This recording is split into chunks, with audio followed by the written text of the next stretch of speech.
hopefully. Yeah. Yeah, it says it's live. So, Oh, does hi, it already? everybody. Hi, if we are. Okay. Oh, Oh, I have to consent to be recorded, apparently. oh, yeah, that's all right. I had to, that's new. Okay. Well, that's good. Facebook's trying to take care of people finally. Yeah. That's nice.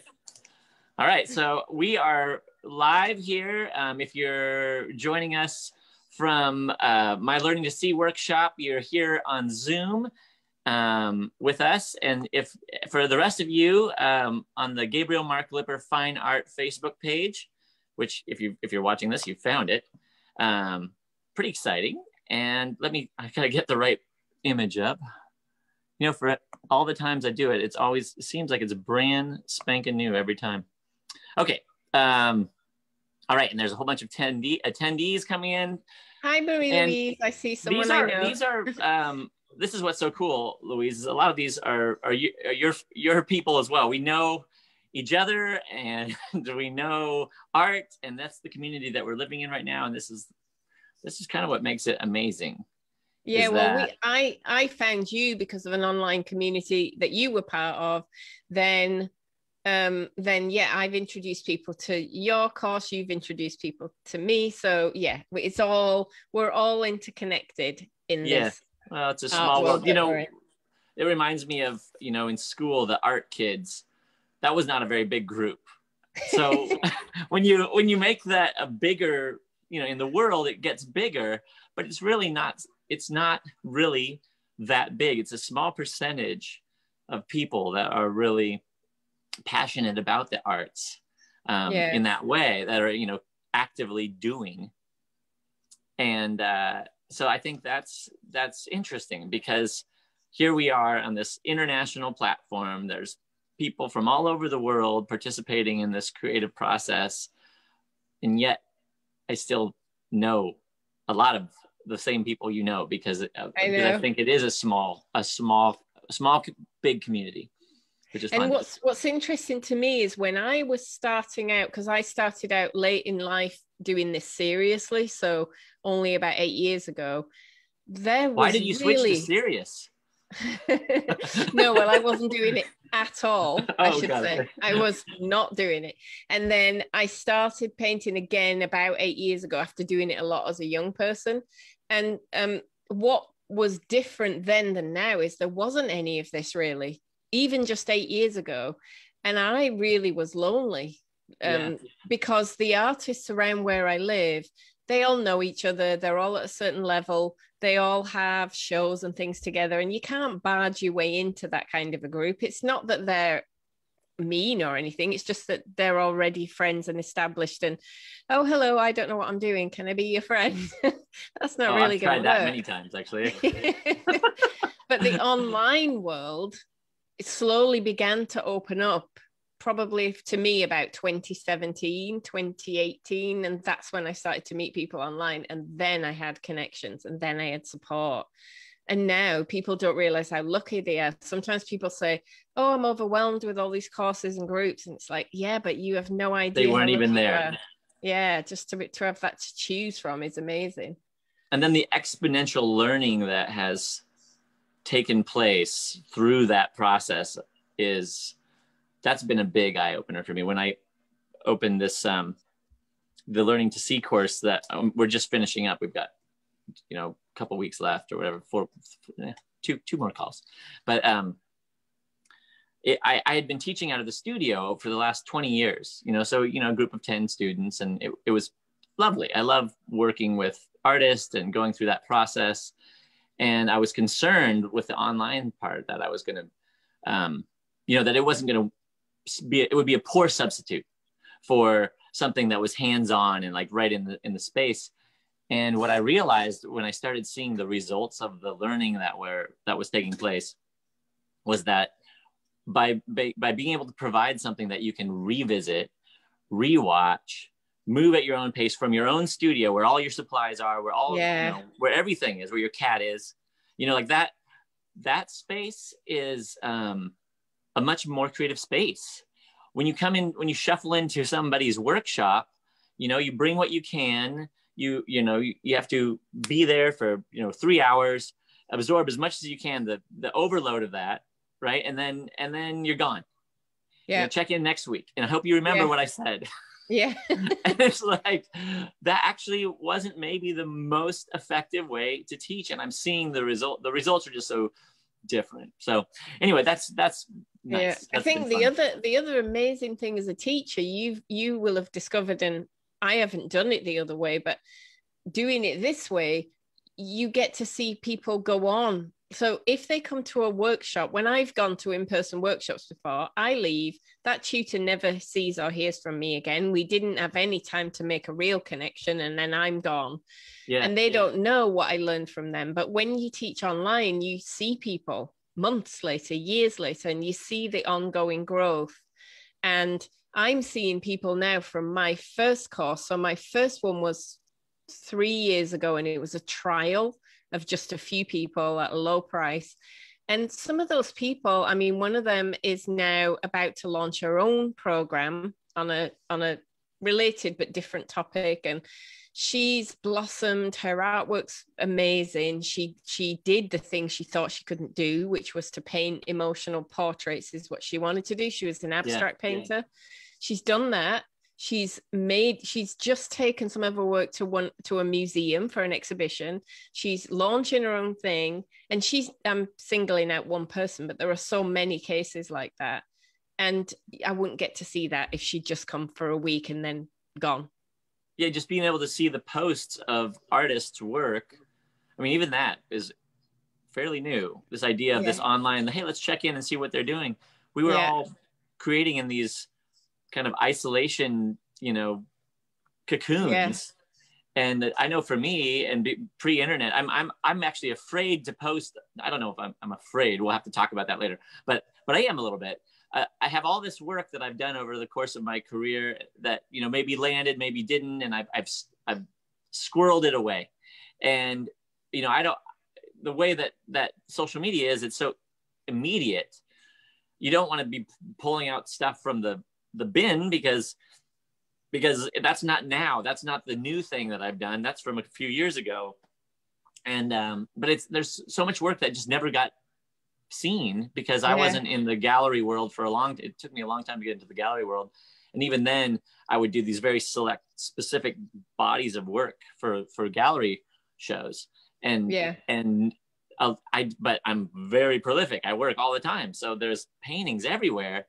And just now people show their paintings as they're doing them, and you get to see this process unfold, and it's so rich and wonderful. It can be also kind of intimidating to see all that work all the time, Yeah. So Louise, we didn't get to our official introduction. I know most of you on this call maybe know us both, but Louise Fletcher has a Find Your Joy program that is just really exciting. And you have a YouTube channel, and you have, Facebook, Instagram, YouTube channel. I am in love with.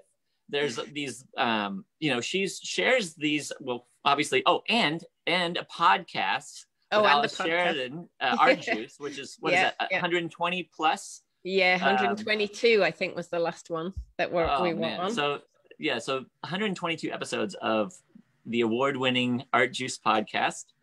I mean, you're a force of nature, Louise. When we met, it was in a different workshop thing, and you were clearly talented, but you were finding your way. And then I was beginning. Like so I don't waste time. She's taking over the art world. But this is the thing that inspired me to want to help other people, is realizing how quickly, with the right teachers and the right support and the right belief in yourself, that you don't have to wait for permission. You don't have to wait to be at a certain level before you can say, I have something to share with everyone, whether it's your artwork or what you want to teach. And our podcast, for example, just began as two working artists chatting about what it's like to be a working artist, good and bad, but not like a teaching. I didn't feel in a position to say, listen to me about being an artist, because I haven't been one for very long.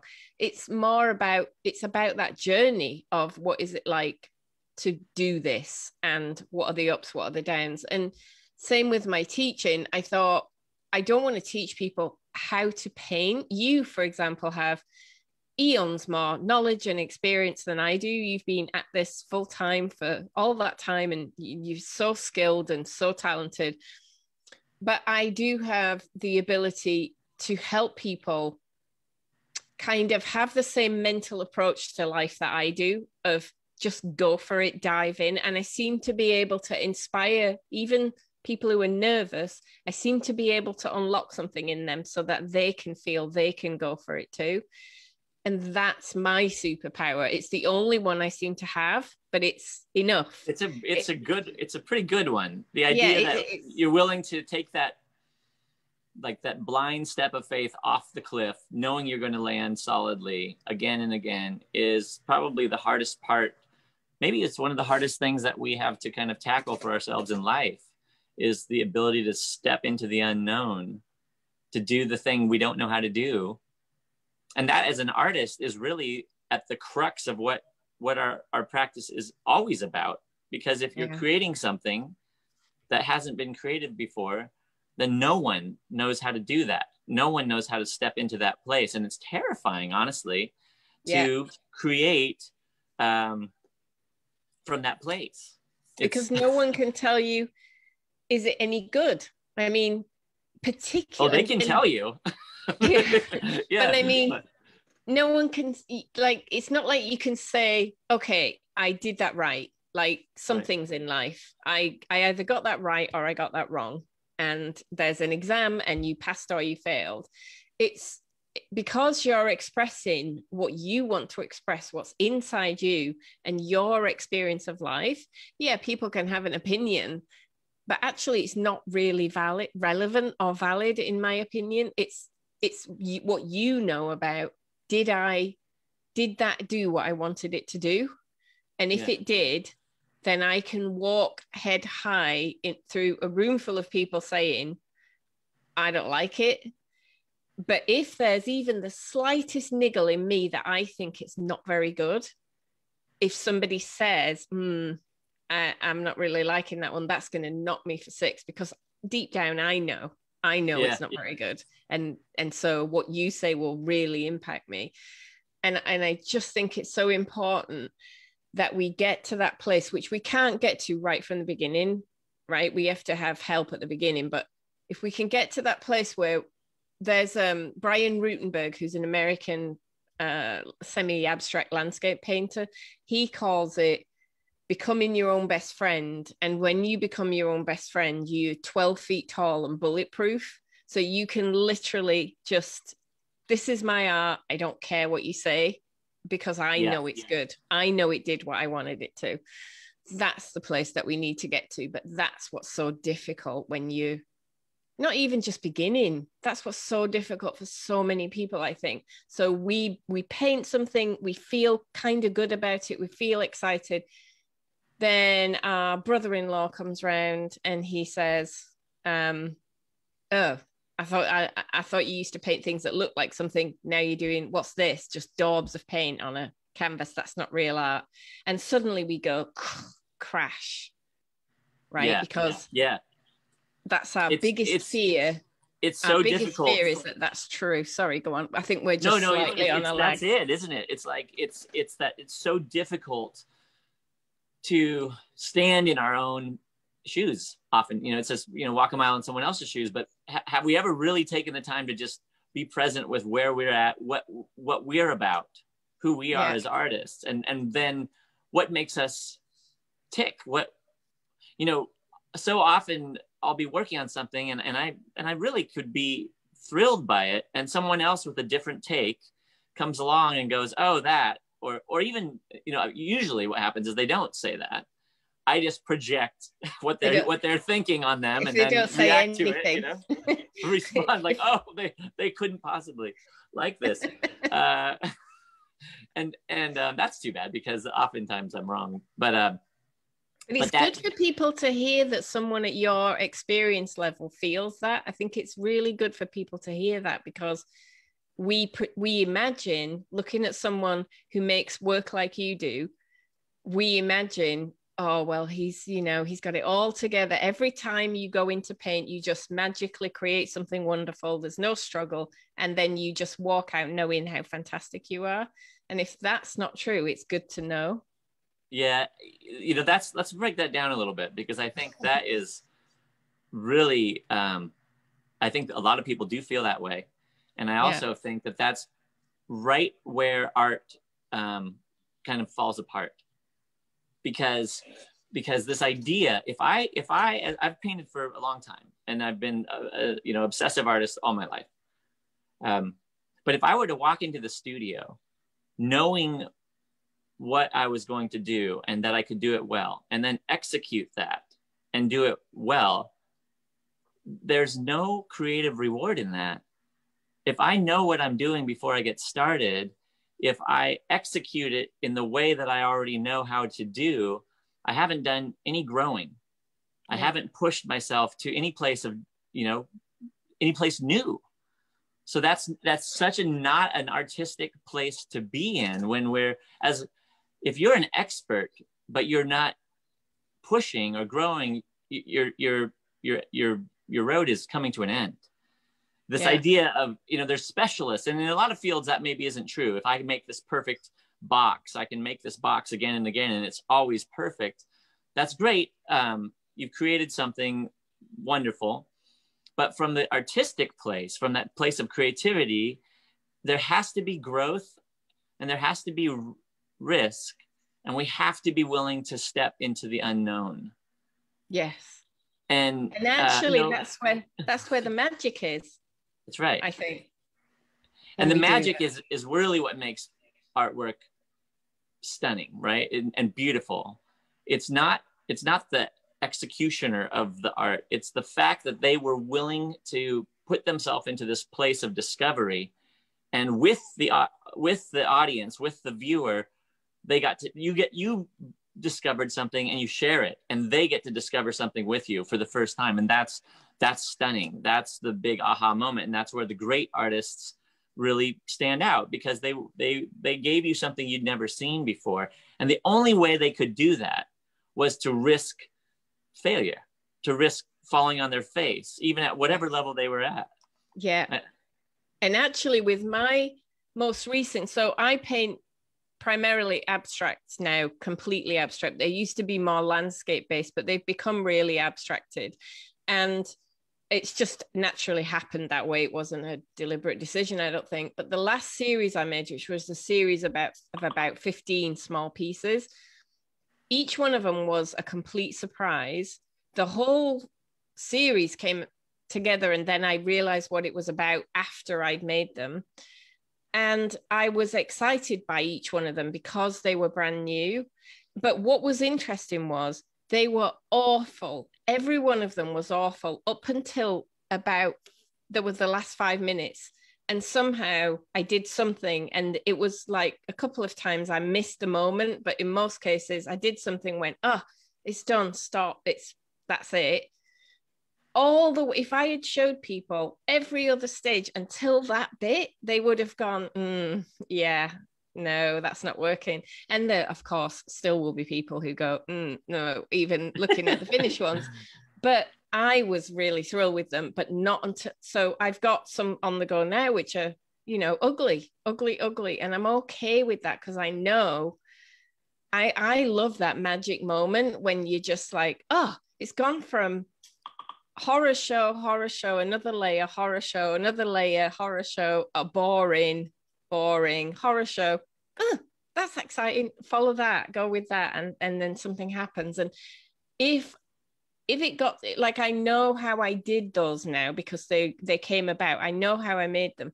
I don't want to do that again because, as you say, then I know how to do that now. I want to see what happens next.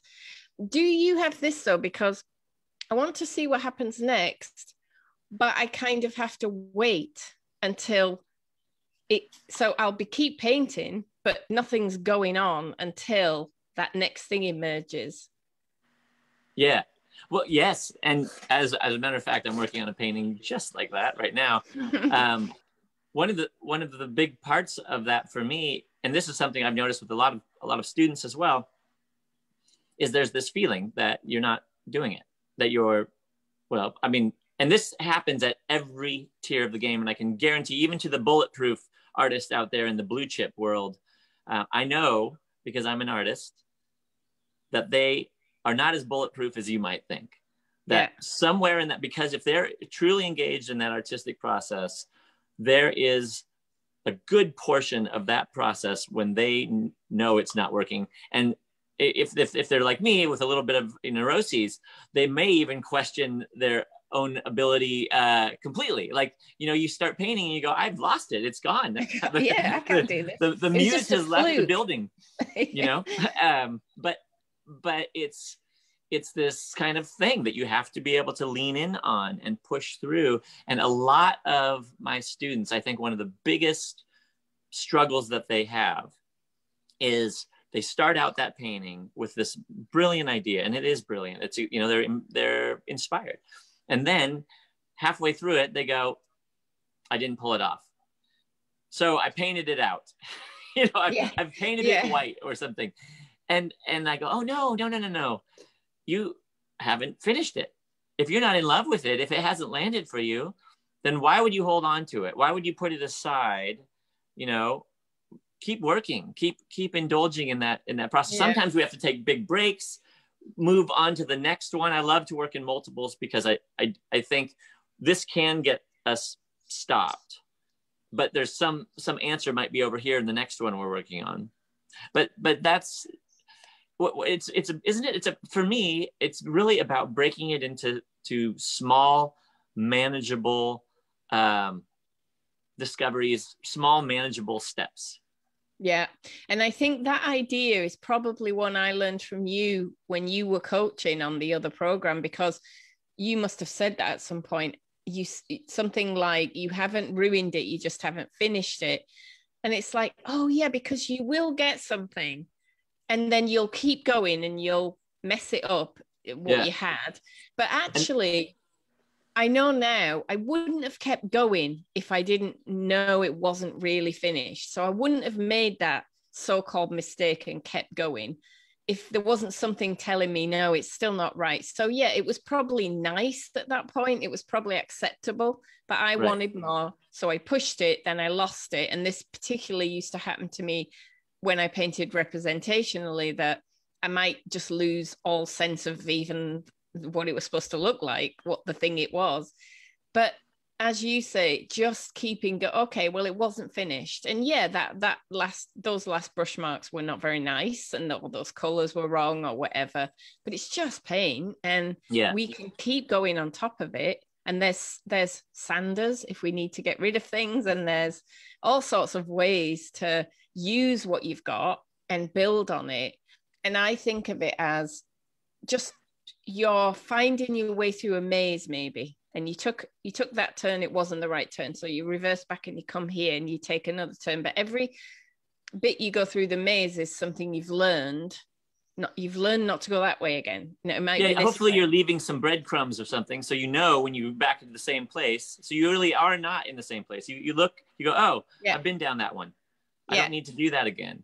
That didn't work. I think that's, leave some breadcrumbs if you're in a maze. Rip your, because you could, because there is that idea of, just being steadfast and determined may not be enough in a singular piece. If you're just working and you can just be beating this thing to death, you do have to stop and reflect and look at it and go, what?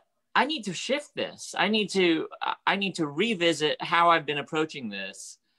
Maybe take something, a drastic action, take a risk, be bold enough to completely fail. You've been slowly failing. You've been frittling your time away. Maybe it's time to get radical.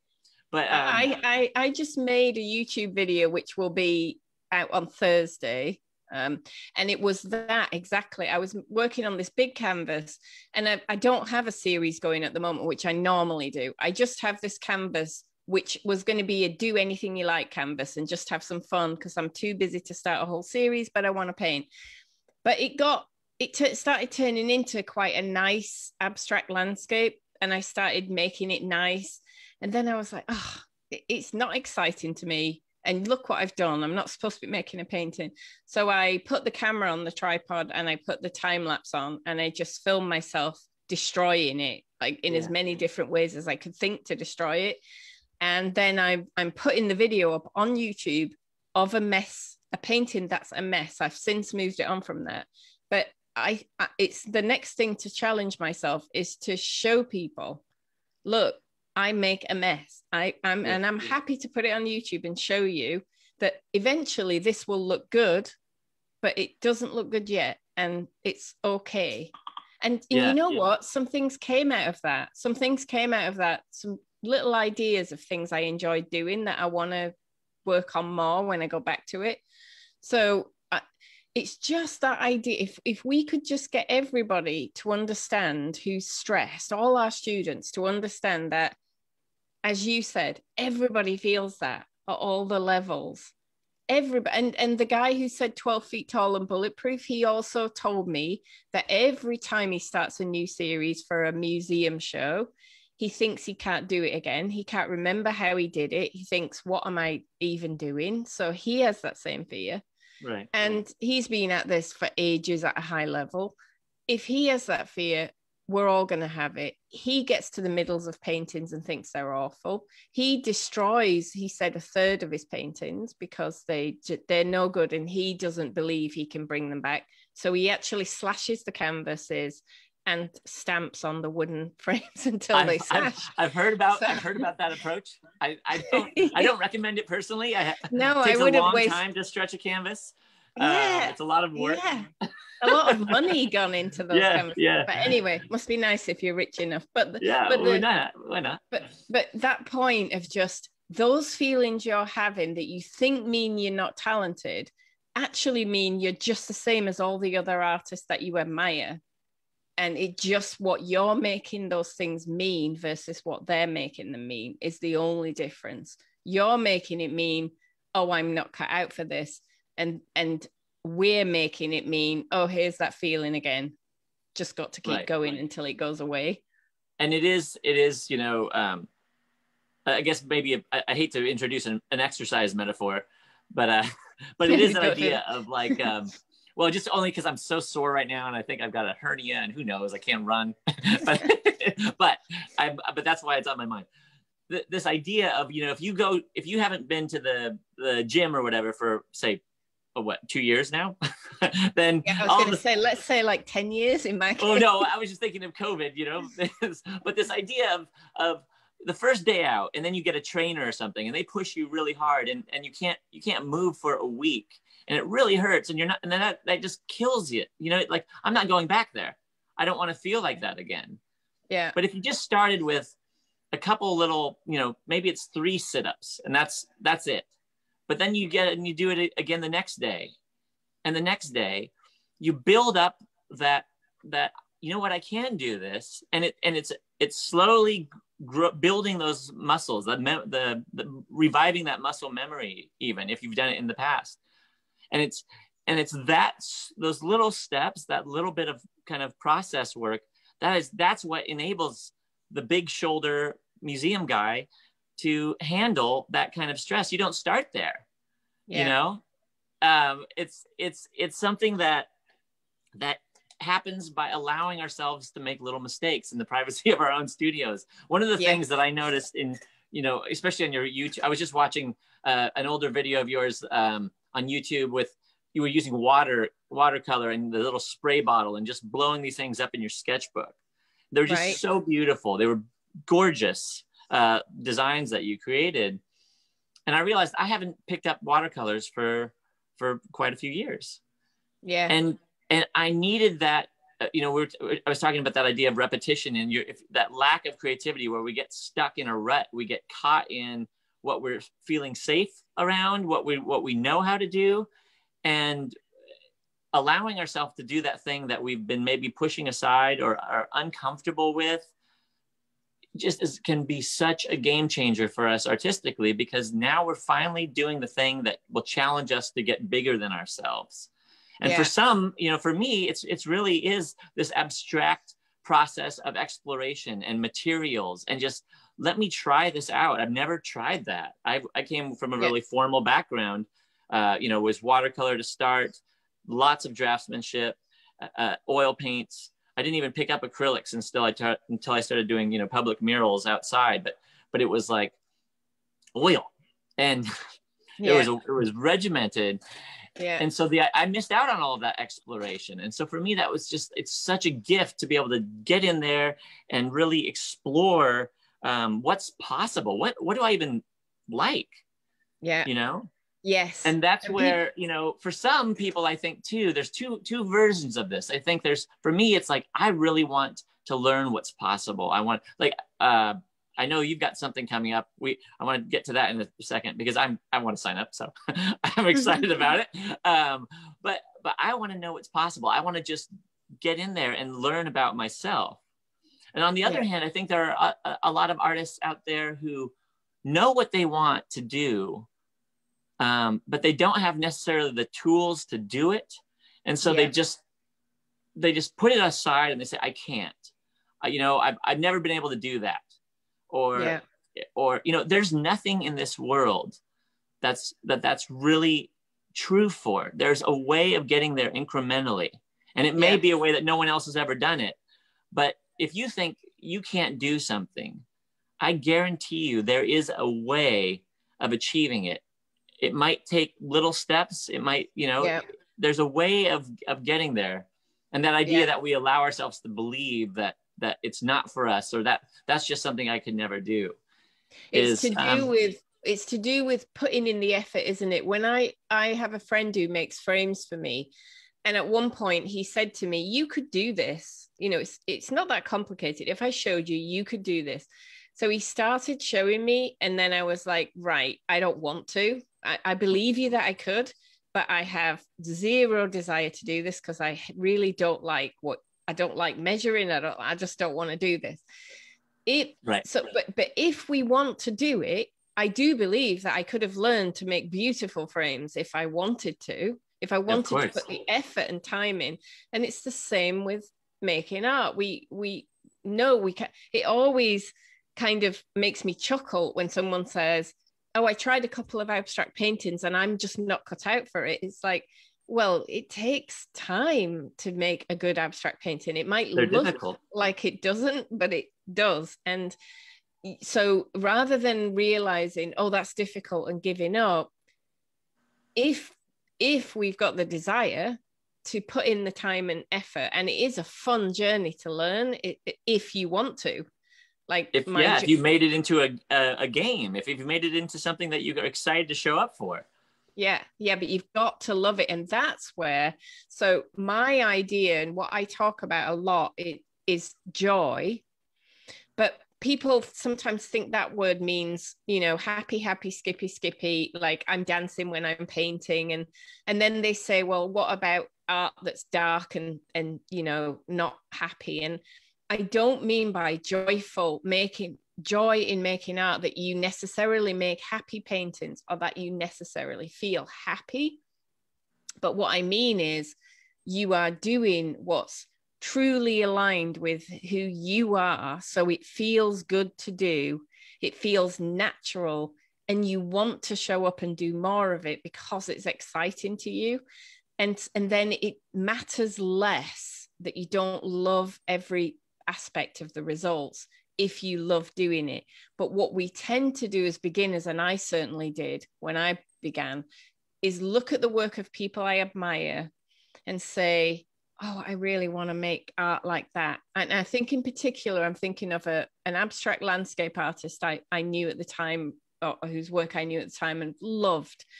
And she worked in oil and cold wax. She did lots and lots of layers. I didn't understand that. I just thought, I want those kind of effects.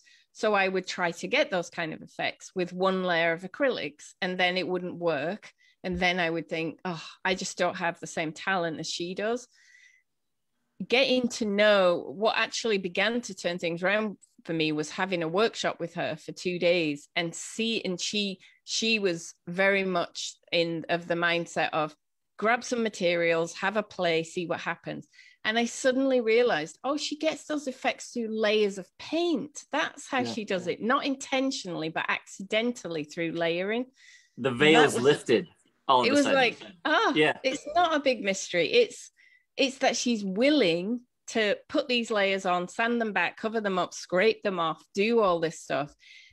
But it's that finding what it is that feels good or that you admire in the way other people are working, and then trying it for yourself and seeing if it feels good, and then following that to just find that excitement in the process and the discoveries. I think that's what I think is so important. And then once you're in that mindset of discovery and exploration, you do need some information about color and composition, and all that stuff is important. But often what happens in art education is that comes first. And for me, when I was beginning, it was too confusing. I had all these things in my head, the rule of thirds, the golden mean, the don't mix black with anything, just various rules that I picked up and ideas I picked up, but no cohesive way of putting them together into a system that would help me.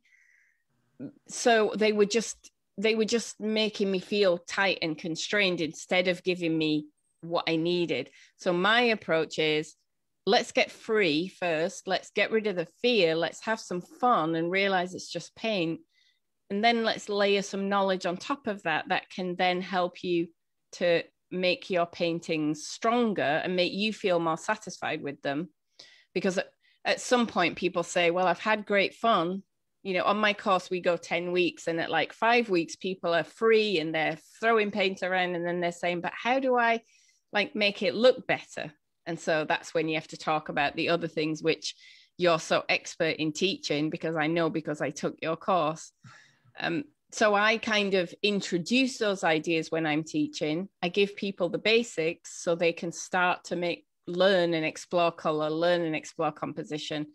And then I usually introduce them to either you or to another program that's for abstract painters, but to a program that really dives deeper into that more technical knowledge, which I know some people don't want that. Some people just want to have fun. Yeah, that's fine. But if you want to know what to do next, I think you need to keep learning. Well, and also that even the idea of having fun is interesting, because it's like, moving through all this process, finding these colors, finding these textures. But eventually, right, we want to compose something, we want to make something happen. What you saw, though, with your, in your workshop, when you were first getting started with this lady, was, oh my goodness, she actually does. It's an accident, but it's an accident through these processes. And if you haven't ever explored what processes are out there, how are you ever going to arrive at these amazing results? I remember I was in Portland. I'll never forget this. And that's always saying something when there's this moment. But I was it was formerly the Laura Russo Gallery in Portland, Oregon. It's a very fine gallery. I think it's the Russo Gallery now or something. But there was this painting on the wall, and it was abstract, and there were these little bits of line coming through, but the line was all kinds of colors, and it had depth, and it had actual physical depth. And I looked at it, and I went, this is why this person's in this gallery. It's so beyond me. I have no idea how they achieved that. It's so, they're magic. Yeah. And I looked at it, and I was an artist, and I stared at it, and I wanted it so badly. I wanted to lift the veil, and I couldn't. I didn't know. And I stared at it. I probably stood there for 15 minutes. And now I know. Now I know how that was achieved, and it's still magic, but I actually have the tools to be able to do that. And that's so extraordinary because of this process of exploration that, I could arrive somewhere that I thought was impossible. I think that's, on the other side of this abstract and representational world is there are a lot of people, and I think I'm included in that, who I love the physicality of things. I want there to be some kind of image. There's something in there. And so, but I know I've run into a lot of art students who are abstract painters almost just because they're like, some abstract painters are just incredibly in that space, but some in the same way that you're saying, you know, I don't know, I could never do that. I could never draw, you know, I can only draw a stick figure. I've heard that so many times. It's probably because you've drawn a few stick figures and never allowed yourself to get beyond that. And I think in the same way that there's abstraction, there's these steps to unveil how that texture was created, how she achieved those results. Drawing things that are really terrifying to people, those are also can be incrementally broken down and simplified and made small and achievable. And I think that's maybe the whole of art, right? The fear is, look over there, that's impossible. And the truth is, everyone has to take that walk there. No one gets to go from one place to the next. We all have to take those little steps as we go. Babe. That's exactly it. I worked in black and white when I first started, ink drawings and ink and water, because I was afraid of color. Then I did watercolors because I thought it would be easy. I thought that would be easier than anything else. Because I was afraid. That's a tough one for people to realize. It's like the hardest medium there is. I know, and I was terrible at it. But then, it was very gradual steps. And then I did realistic work because that's what I didn't even consider abstract, to be honest, because I didn't even know what it was or why you would do it. I gradually moved towards abstraction. And this is really important because, as you said, you love the physicality of the external world. I have always been like, I live in my own head. I don't live in the world with everyone else. I'm away with the fairies, as my mom used to say. And I would very happily be on my own for the rest of my life, I think, and just like not really worry about that too much. So there's so much going on in my mind that it's like a release for me if I can get it out in some way. And so what it turned out, I used to think I wanted to paint the landscape, and I gradually came to realize I wanted to express my feelings, and sometimes that was about the landscape and sometimes it wasn't. And if I can release them, it's like a pressure valve, and then I can have some quiet time in my head. So absolutely, that's art for me. To get quiet time. Yeah, I got to get it out. I got to put it out here, because if it stays in here, I don't sleep. Buzzing around. So it's so important for each person, just what you said, to find out what their thing is. And if your thing, I mean, your like disrupted realism with lots of lovely effects, but if your thing is hyper realistic, photorealistic painting, then that's what you should do. If your thing is sewing into canvases and doing textile on canvases, that's what you should do. You shouldn't think, oh, somebody else does it. This is one of the roadblocks that we talked before about talking about roadblocks, believing that real artists do X, and whatever we think real artists do, it's never what we're doing. It's always something else. It's out there. Yeah. So Gabe doesn't paint really realistically. He has these amazing backgrounds that come through his figures, and I don't do that, but I probably should. I should do that because that's what he's doing, and I've seen other people do that, and it's great. But I'm drawn to doing really, really realistic painting, but I shouldn't do that. Or, I just do abstracts. I can't draw. I think I can't draw. I just do abstracts. And I probably should try to draw when I've got no desire. In this case, if I'm a person who's got no desire, but I should, because somebody told me that. Or the other one is the person who says, oh, I want to disrupt this. I want to get into abstraction. I want to move in that direction, but I haven't mastered this yet. I just need to keep, once I've arrived at this careful rendering, because I believe, and this is something I've heard a million times, and I believed it sometimes. You have to learn it all first. You have to master the academic fundamentals, and then we can move on into the abstraction or whatever. And I don't believe that at all. I think it needs to be simultaneous, because every one of these can be a rabbit hole. You know, I'm going to make sure that I get the eyeball just perfect. Well, the next thing you know, you're a master of eyeballs, and you have no experience with the rest of the canvas or a composition or even what you love yet. You don't even know. So there's this idea that we have to earn it, and we have to pay our dues, and we have to go through this hard system of self-flagellation on both sides. I think, even, you know, whether you're abstract or representational, it's like, no, I have to get this right, and then I can finally do the thing that lights me up. Yeah. And yes. And it's, you know, that's unfortunate, because how are we ever going to get there? It never ends. Anything that we're focusing on you can continually go down that rabbit hole. Yeah.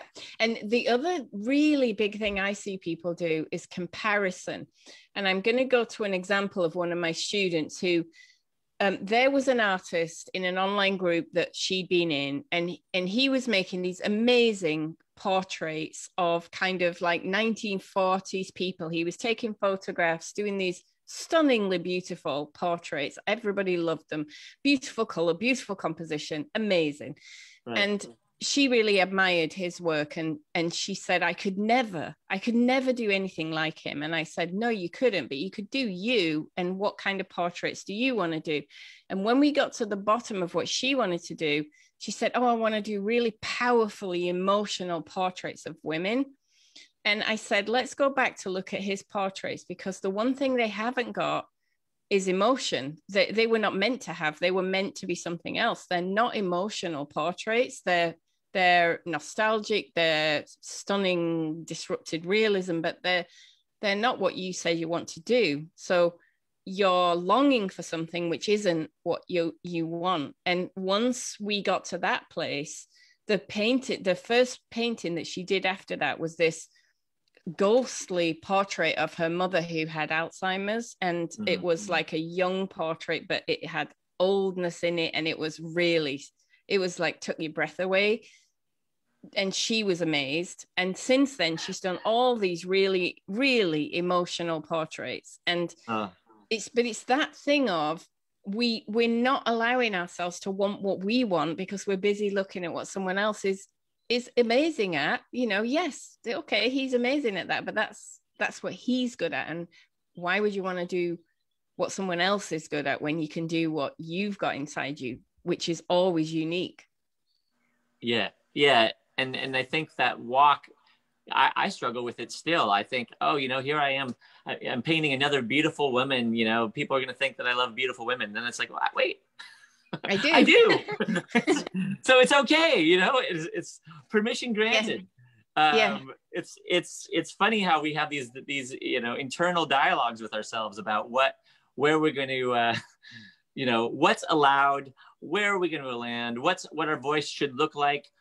What if our spouse, you know, that's comes in, and what do they? Oh, isn't it? I mean, this is huge. Yeah. So many people, when they're talking about their paintings, the first thing they say is, "Well, my husband or my wife said this about it." That's how they start the conversation about their work. Yeah. And of course, we're so connected to, you know, that world of our families, of the ones closest to us, and we value it. It's of huge value. And oftentimes, I think for a lot of people, that value is it's such a place that we don't feel comfortable potentially allowing ourselves to paint, even, because that's a selfish act. Yeah. Right. It's like, oh, I couldn't, you know, I'd love to, but I have all these things that are pulling on me that I have to do. You know, life takes precedent. This is what I have to do. And then, you know, maybe someday I'll be able to do that. Meantime, you're kind of miserable, right? Yeah. The studio's calling you, you're an artist, and, you know, the family knows it. They can feel that. Yeah. It's like one of the most generous things I think that we can do for our families, and maybe ourselves too, is to give ourselves that time to be creative and explore, because then we can, that recharges us. It doesn't take as much time as you think to give yourself that energy And for me, I know it's a circle. When I come into the studio and I put something down and I allow myself just to go into that space, I come back with a lot more. All of a sudden, it's rare, but all of a sudden I'm making a dinner and I'm, washing the car. And it's like, where did that come from? It came from allowing myself to find that joy, which, which find right your joy. Yeah. So, yeah, Louise, you've got a little Find Your Joy workshop coming up here pretty soon. It's a free workshop. It's I'm going to be there for sure. I'm ready to make a mess. So, good. Yeah, because that's what we need. We make a mess on this. So it's a really enticing prospect, isn't it? Come and make a mess. Come and learn how to make a mess. Somebody in the Facebook group for the course, which starts next week, said, "Oh, I can't wait to make some beautiful things." And I said, well, she said exciting and beautiful things. I said, I can promise exciting. I'm not sure I can promise beautiful. So it's 8 days actually of exploration, guided exploration. So I give exercises, I give talks, I do live calls, I answer questions, I show a couple of demos, I think. Yeah, a few demos. Just generally 8 days to loosen up and learn how to get into this mindset that we're talking about. And the people who take the course are either, so it's my 3rd year now, so I kind of know who they are. They're either experienced artists who are looking to have just a break, say, from what they do, like you. Yeah, that's what I'm ready. Or they're like often kind of, oh, I've been painting dog portraits or people portraits for 30 years, and I just feel like I want to branch out, but I don't know how to let loose now after all this training. Yeah. Or people at the beginning or early stages of painting who are a bit like I was when I started. And so they've picked up all these bits and pieces and ideas, but they don't know how to put it all together, and they're frustrated with what they're creating. And it's really about tapping into that joyful feeling, finding out what it is that makes you feel good when you work. And as I said, that doesn't mean that you're going to paint flowers and sunshine. It could mean that you make really dark art, but it must feel good to you to do it. And that's the key.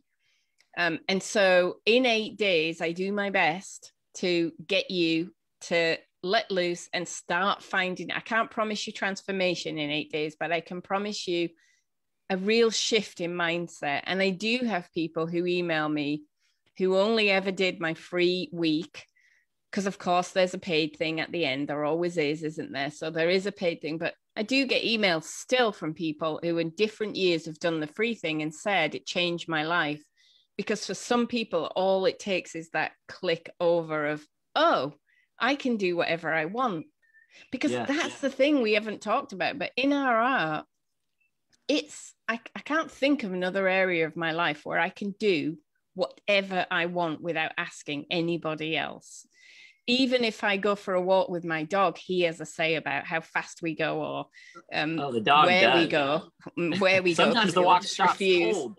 Yeah. So, but in my studio, in here, no one else gets to tell me. And that's a fantastic thing about making art too. It's just us. So I want to, in that 8 days, get you to forget your husband's opinion or your wife's opinion or your brother-in-law's opinion or the neighbor's opinion or the dog's opinion, and just be focused on yourself and what you like. So that is to get to sign up for that. If you're not already on it, you can go to my website, which is louisefletcherart.com, or you can, to make it easy, go to bit.ly/FYJ21. Because that's the initials of the course. Hey, Dave, do you have that? Can you post that in the chat and on Facebook? Yeah, can you say that one more time, Louise? We'll get that up on. So it's bit.ly/FYJ, all capitals, 21. So bit.ly. Yeah. /LYJ. FYJ for Find Your Joy. Yeah. That makes a lot more sense. FYJ 21. Okay, So, 21. Got it. but it's also on my website at louisefletcherart.com. What's 21? What's 21? Because that reminds me of my. Oh, it certainly is. 2021. Oh, it reminded me of my 21 a week, which is that kind of tiny little incremental thing. I'll just leave this for people who are wanting to draw. 21 a week is like 5 minutes, three little sketches. You know, this is obviously not abstraction, but it's the opposite. It's like the little steps. And this is the kind of thing that we're talking about really, is get your toes in the water, jump in there, explore with what's possible. So 5 minute sketches, 3 a day, 21 a week is what it comes out to. In my hashtag 21 a week, you see people drawing just little terrible drawings, like little scribbles, unapologetically enjoying the practice of just moving their hands around. And Louise, you're taking it a bit further with paint and tools and juice, you know? But the drawing thing actually was really good for me, because I am able to draw, but it's a long time since I've done it. And when I did your course, so not this year, last year, I did your course, and having to draw again, you sent us this assignment to draw. And I was like, oh, I did a drawing that it kind of looked like what it's supposed to look like, but I was like, oh, that's boring.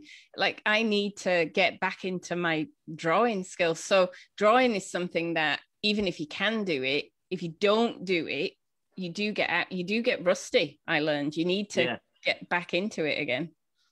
Absolutely. And, you know, one of the big breakthroughs for me around drawing was because I learned the fundamental approach to drawing, classical realism, you know, a Russian background in schooling, all these things.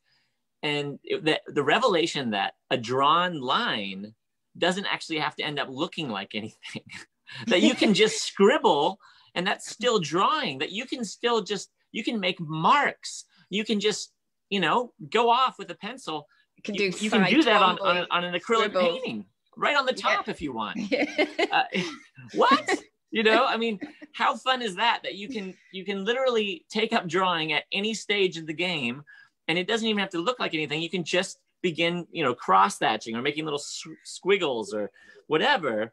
And that's fun. It's meditative, it's beautiful, and it's really interesting when you see little bits of that coming through sometimes on a painting. Yeah. I love scribbling on my paintings. I've got a thing about scribbling. Well, one of my colleagues here at the Enclave Studios, we share it. There's 4 of us. Corey Kahn. She and I decided we'd team up and make a painting. And she comes from the Chicago school, so she's a bit more abstracted. And she takes this oil pastel and just started scribbling all over this huge painting we've been working on. And I was not ready for that. She didn't give me any heads up, you know. And it was fantastic. So those little bits of scribble that came through were some of my favorite parts of the painting in the end. I love seeing those little bits. So well, Louise, thank you so much for taking the time out of your day this morning. It's Memorial Day over here in the States, so we're honoring. It's a holiday here too. It's not Memorial Day. We just have a holiday. I don't know why we have a holiday, but we do. So well, you should. It's hopefully it's nice there. It's beautiful here. Nice day. So yeah, I love starting off this way, you know, where it's just coming up on 10 o'clock. But thanks so much. And it's always, you know, Louise, ever since we were in your studio, I was in mine together in the old course, and then I found you on Art Juice. I just really enjoy talking with you. Yeah, I love talking to you too. So thank you very much for inviting me. And Marianne, thank you for your lovely comments. Marianne's just saying her daughter took my course. Oh no, her daughter made her sign up for my course in 2016. Even better. A month after her husband died, and it definitely got her going. And then she found you. So there you go, Marianne. Yeah, thanks. Marianne has been an amazing part of our course too. She's currently in the course right now, and it's just so fantastic to see people's transformation and the energy around artwork, and that we can come together as a group of artists and share the trials and tribulations and the joy that comes with creating. That was a good wrap up. Well done. Yeah. Thank you. And much love to you and yours, and we'll see you again. Thank you, Gabe, and thank you everybody for watching. See you soon. Bye.